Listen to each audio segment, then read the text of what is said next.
C'est l'histoire d'un zéro pointé qui suscite une fronde virtuelle. Lors d'un examen consacré à l'histoire du droit, seuls 2 des 400 étudiants obtiennent la moyenne. Pire, la plupart décrochent des zéros.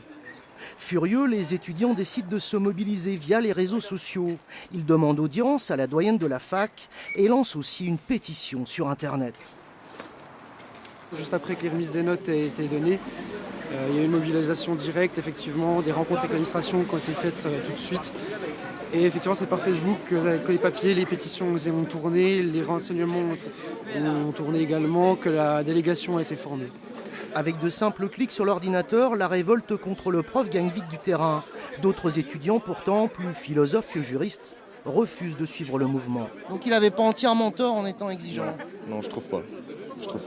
Toi, t'as pas eu la moyenne, non? Non, j'ai pas eu la moyenne, moi. Moi, je suis de ceux qui allaient plus en cours, effectivement. Mais si j'y étais allé, si j'avais bossé, la preuve, il y a eu un double 15 sur 20, c'est que c'était possible. Après quelques jours d'agitation, l'université décide de réagir.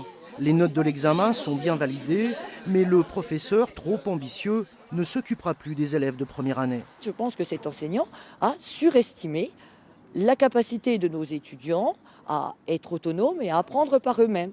Il leur a conseillé des manuels à lire.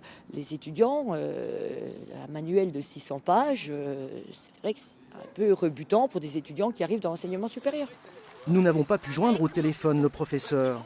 Mais à l'université, on assure que la décision a été prise avant la diffusion de la pétition sur le net.